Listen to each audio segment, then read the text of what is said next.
Es un gusto saludarles, mis estimados alumnos.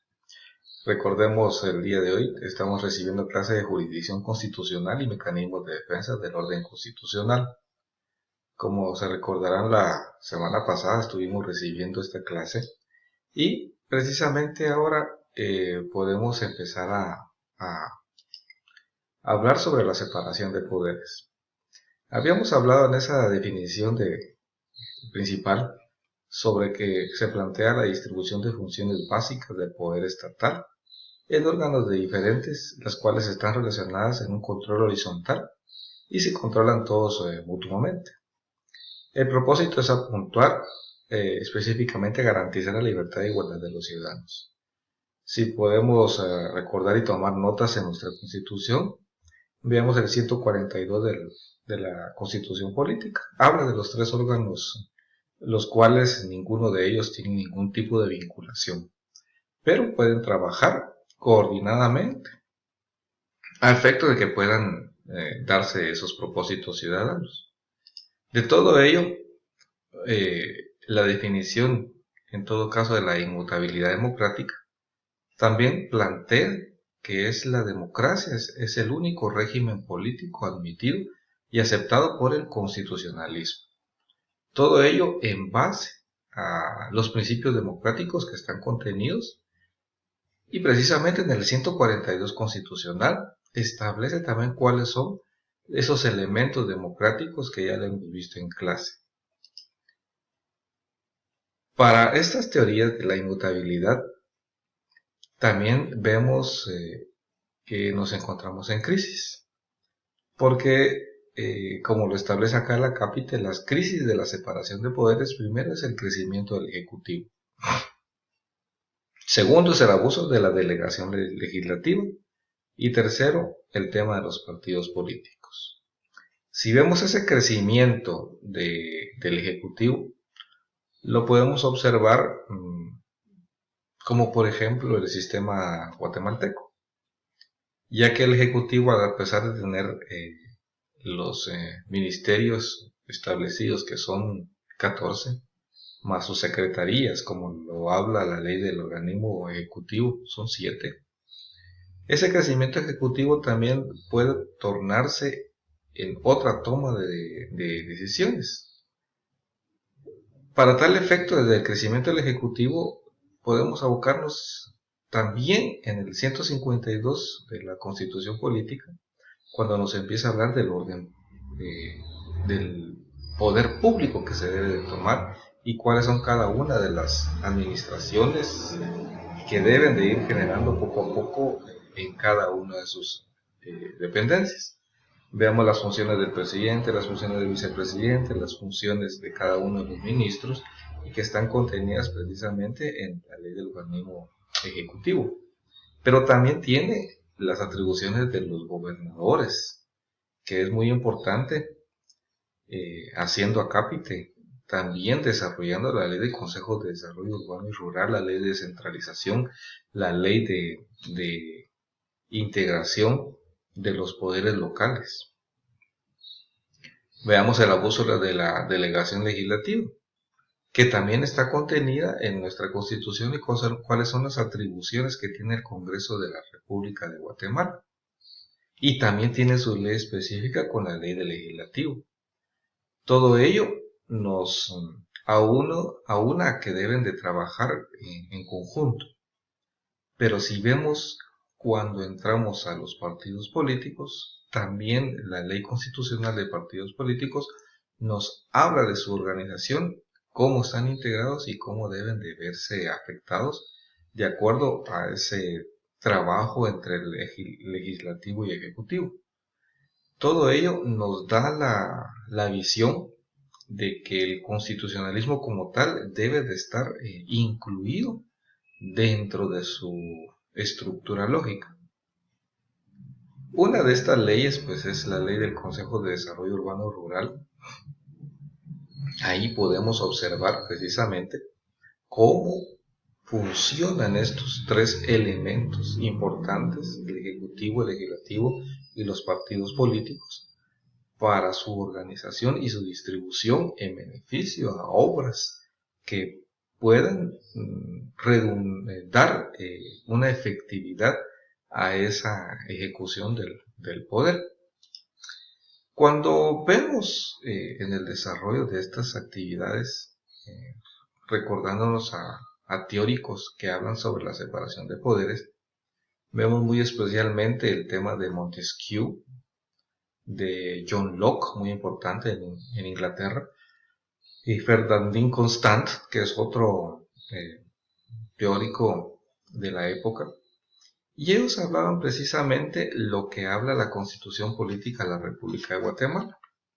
Veamos el 142 de la Constitución y dice 141. La soberanía radica en el pueblo, quien la delega para su ejercicio en los organismos legislativo, ejecutivo, judicial, y la subordinación entre ellos es prohibida. Aquí hablamos del poder público. Aquí hablamos de esa separación. De este artículo 141, que podemos decir que es un artículo también pétreo, como ese artículo 140 cuando habla del Estado de Guatemala. Y nos desarrolla poco a poco esos principios democráticos, donde el sistema de gobierno está fundamentado precisamente en esta teoría de separación de poderes. Tanto la soberanía, tanto el territorio, tanto el Estado, nos va conformando poco a poco a que vayamos viendo que esos principios democráticos, esos principios pétreos, no puedan ser invalidados y puedan crear en el futuro un sistema de gobierno diferente al cual nosotros y la misma Constitución lo tiene establecido.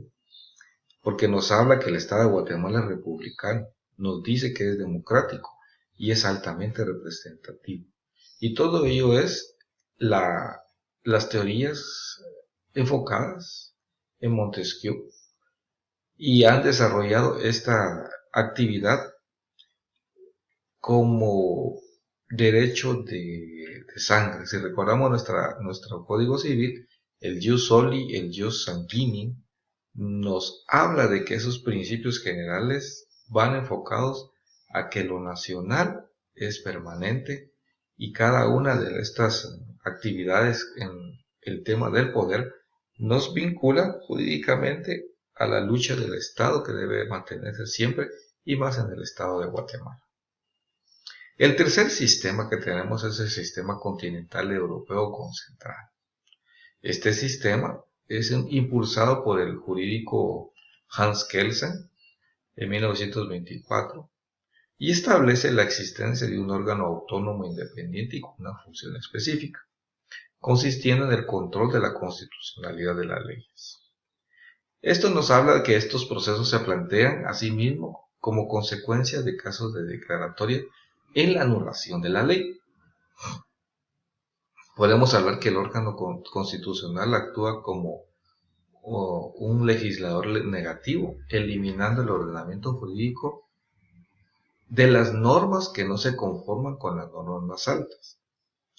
Y al proferir sentencia se pronuncia que tiene efecto erga omnes y no únicamente en el caso concreto con el sistema difuso. Este sistema continental europeo concentrado nos habla de que una sola corte, un solo sistema que es autónomo e independiente, puede entrar a conocer específicamente sobre un tema constitucional. Lo vemos plasmado en nuestra Constitución cuando empieza a hablarse de una Corte de Constitucionalidad, la cual es autónoma, la cual dirige sus procesos y los ventila a través de un proceso constitucional que ya está establecido en su propia norma constitucional. Y al proferir sentencia, esta misma tiene efectos a nivel de un carácter del territorio y de la aplicabilidad que debe de darse en todos los casos. Inclusive la misma ley de constitucionalidad nos habla de que sus resoluciones no son apelables, sino que son de cumplimiento de erga omnes. Y todo ello nos enfoca a que es una instrucción inmediata y esta acción nos va a dar la oportunidad de poder conocer en una sola resolución el pensamiento constitucional.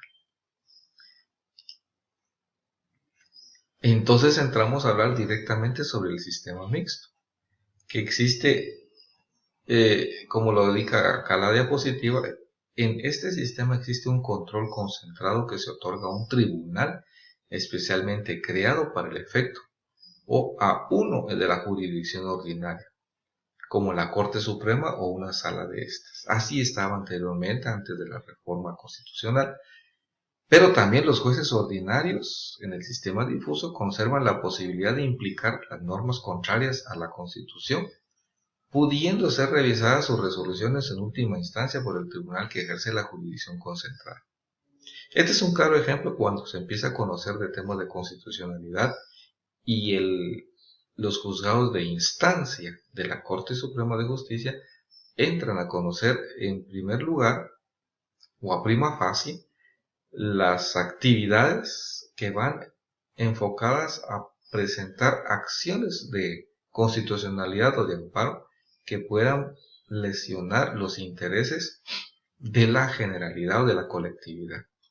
Esas resoluciones van a ser estudiadas y van a ser resueltas por el órgano constitucional como lo establece precisamente su normativa.